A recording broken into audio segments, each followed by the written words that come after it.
hakim dan pegawai Pengadilan Agama Kota Madiun siap melaksanakan zona integritas, menolak KKN dan gratifikasi.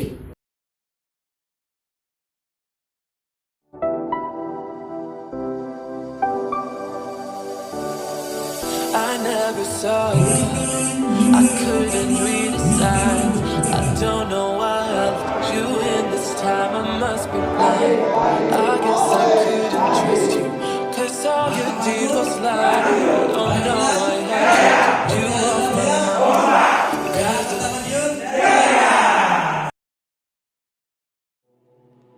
Pengadilan Agama Kota Madiun berkedudukan di Jalan Ring Road Nomor 1 Madiun, di mana bangunannya menempati tanah hak pakai dengan ukuran tanah seluas 5.515 meter persegi dan gedung permanen ukuran 1.102 meter persegi, dengan status hak milik nomor 187 atas nama Mahkamah Agung Republik Indonesia. Wilayah yuridiksinya meliputi 3 kecamatan dan 26 kelurahan, dengan rata-rata perkara setiap tahunnya kurang lebih 600 perkara.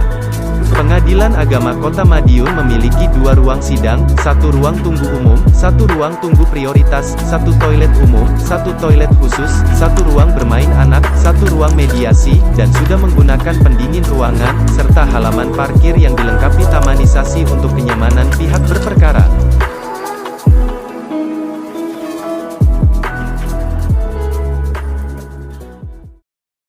Area 1, Manajemen Perubahan.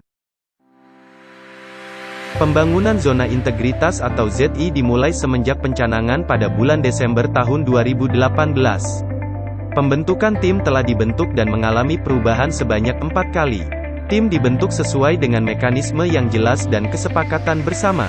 Semua aparatur terlibat dan telah berikrar serta menandatangani Fakta Integritas. Jadwal pelaksanaan mengalami penyesuaian seiring dengan perubahan tim dan dapat dimulai bulan Desember tahun 2019 sampai dengan November tahun 2020. Semua target prioritas sudah mencapai 100% pada Februari tahun 2020 sesuai dengan hasil monitoring dan evaluasi triwulan dalam rapat tim. Pada Februari tahun 2020 telah ditunjuk agen perubahan yang bertujuan untuk mempengaruhi, influencer perubahan pola pikir dan budaya kerja dalam reformasi birokrasi. Inovasi, meningkatnya keterbukaan berpendapat serta kesadaran bersama dalam menyamakan pola pikir dan budaya kerja. Area 2, Penataan Tata Laksana. SOP sesuai dengan proses bisnis instansi, SOP diterapkan dan dilakukan monitoring serta evaluasi tiap semester. Terdapat SOP baru hasil monitoring dan evaluasi semester 2 tahun 2019 yaitu SOP pendaftaran melalui e-Count, SOP e-Survey, SOP e-Dayoh, dan SOP piket pagi sampai malam untuk keamanan kantor.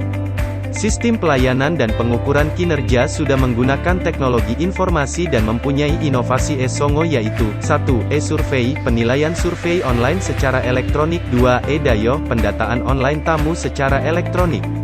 3. E-Apem, penilaian online pelayanan PTSP secara elektronik. 4. E-Note, pemberitahuan online perkembangan perkara secara elektronik. 5. E-Deres, penilaian online persepsi korupsi secara elektronik. 6. E-Santui, pengaturan antrian sidang secara elektronik. 7. E-Secure, pengawasan online tiap ruang secara elektronik. 8. E-Pesilat, pembatasan ruang gerak para pihak secara elektronik. 9. E-Sikat persuratan dan arsip dinamis secara elektronik. Melaksanakan keterbukaan informasi publik melalui berbagai media yaitu monitor TV, banner, audio di ruang tunggu, website, dan media sosial. Inovasi, terciptanya e-Songo untuk melaksanakan pelayanan sesuai SOP.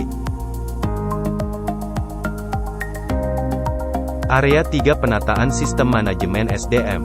Kebutuhan pegawai mengacu kepada peta jabatan dan hasil analisis beban kerja tiap jabatan. Dalam pengembangan kompetensi pegawai dilakukan antara lain, ngaji BW, ngaji zona integritas, usulan pelatihan sakip, DDTK e-Count, e-litigasi, dan e-Sikat. Pengukuran kinerja dilakukan tiap bulan mengacu pada SKP tahunan. Pemberian reward dilakukan setiap tahun berdasarkan pengukuran kinerja.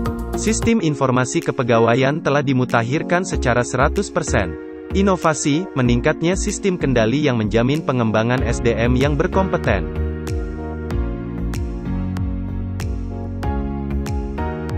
Area 4, Penguatan akuntabilitas. Pimpinan terlibat langsung dalam penyusunan perencanaan penetapan kinerja, anggaran, dan program kerja. Laporan telah disusun sesuai informasi hasil kinerja (LKJIP) dan dikirim tepat waktu.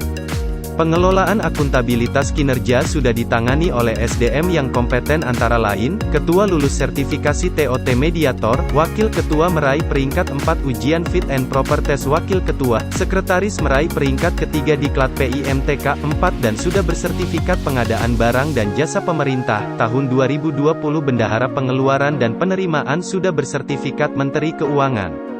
Inovasi, terciptanya sistem perencanaan dan pertanggungjawaban yang handal. Area 5, penguatan pengawasan. Pengendalian gratifikasi telah dilakukan public campaign dan diimplementasikan antara lain dengan audio anti-gratifikasi, banner anti-gratifikasi, visualisasi anti-gratifikasi di website dan media sosial, pesilat yaitu pembatasan ruang gerak para pihak secara elektronik. Melakukan monitoring dan evaluasi untuk meminimalisir resiko tiap triwulan yang dilakukan tim hakim pengawas bidang. Menerapkan dan mempublikasikan WBS dan e-lapor melalui banner, website, dan media sosial. Melakukan monitoring dan evaluasi penanganan benturan kepentingan tiap triwulan juga melalui penilaian masyarakat di aplikasi e-survey. Inovasi, terciptanya pengawasan langsung dari masyarakat melalui aplikasi e-survey. Area 6, peningkatan kualitas pelayanan publik. Standar pelayanan telah dibuat dan diumumkan baik melalui website, media sosial, maupun banner. Melakukan pelatihan budaya pelayanan prima setiap awal tahun dengan BRI, informasi pelayanan dapat dengan mudah diakses melalui website, media sosial, dan aplikasi WhatsApp. Setiap pelayanan yang tidak sesuai dengan SOP mendapatkan kompensasi. PTSP sudah terintegrasi. Melakukan digitalisasi percepatan pelayanan yaitu 1. E-survei, penilaian survei online secara elektronik. 2. E-dayo, pendataan online tamu secara elektronik. 3. E-apem, penilaian online pelayanan PTSP secara elektronik. 4. E-not, pemberitahuan online perkembangan perkara secara elektronik. 5. E-deres, penilaian online persepsi korupsi secara elektronik. 6. E-santui, pengaturan antrian sidang secara elektronik. 7. Hai Pakotama, informasi perkara melalui website dan nomor WA. 8. Media sosial Pakotama, feedback online melalui Facebook, Instagram, YouTube, dan Google. Melakukan kerja sama percepatan pelayanan dengan instansi lain yaitu PT Pos Indonesia, Radio Republik Indonesia, PT Bank Rakyat Indonesia Persero. Kerjasama dengan Dinas Kependudukan dan Pencatatan Sipil Kota Madiun. Kerjasama dengan Kementerian Agama Kota Madiun dan kerjasama dengan Badan Pertanahan Nasional Kota Madiun. Inovasi, meningkatnya sistem pelayanan dan fasilitas publik.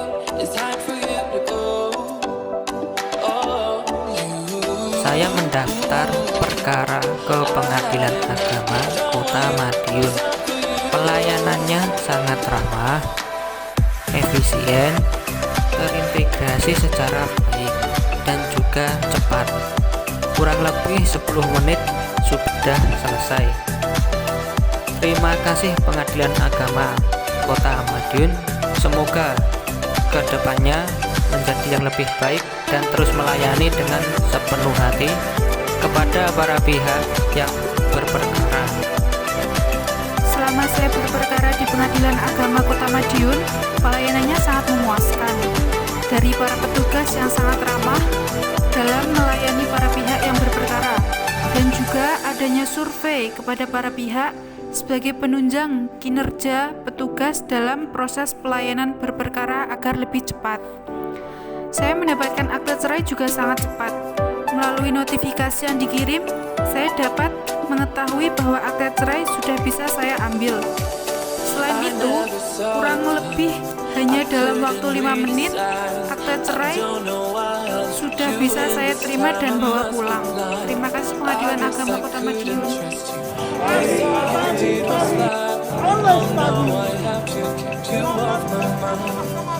Cause